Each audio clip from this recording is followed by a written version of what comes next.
Before I begin showing you how I write the pedigree, I first want to talk about basically the logistics of a pedigree. A pedigree details a rabbit's lineage. It says who the rabbit's parents are. Dam means mother, sire means father.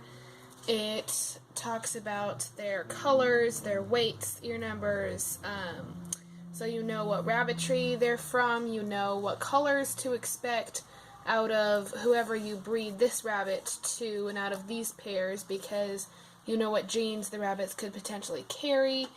You know the weight that is expected because of the weights in the other rabbits.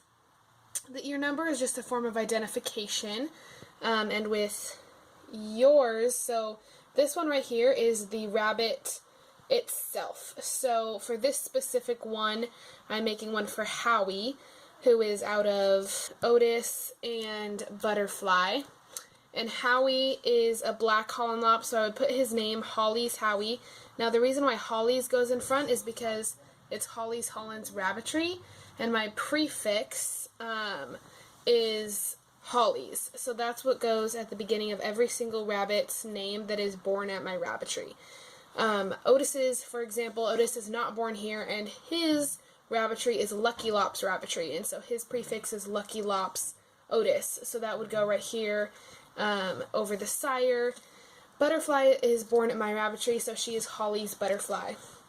And then for this one specifically, you would make the color. The weight is the adult weight of the rabbit. Since Howie is not an adult, I don't need to fill in this section, but I will eventually once he becomes 6 months.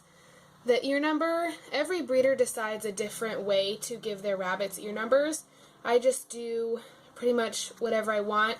I do HH at the beginning for Holly's Hollands, and then for his I'm going to do OW, just because HHH, I don't like doing 3 H's in a row, but usually I would do the first 2 letters of the rabbit's name, the first 2 or 3 letters.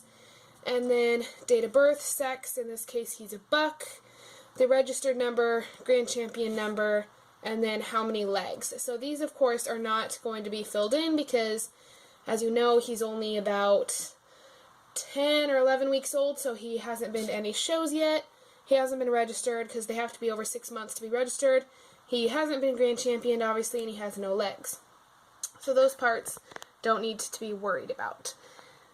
Basically, how you fill out a pedigree is you just take the father and mother's pedigrees and combine them.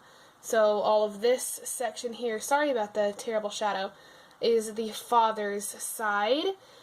And then this section down here is the mother's side, the sire and the dam. And then, so you basically just take both pedigrees and combine them.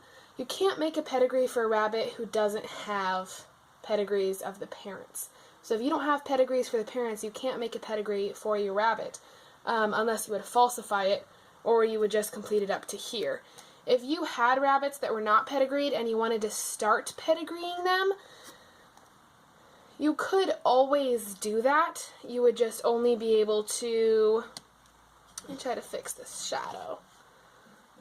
You would just only be able to have the mom and the dad and then the individual rabbit, unless you knew the parents of the mom and the parents of the dad, which isn't likely if your rabbits are not pedigreed, unless you have them yourself. And then obviously you can fill out a pedigree to there, and then the grandparents go here. So basically that's just how you fill one out. This pedigree template was made by a friend of mine. I'll have her information in the links down below in the description box. And yeah, we're just going to get started with my pedigrees. I'm going to make a few today, and you guys will watch me do that. Thanks for watching, and have a great day.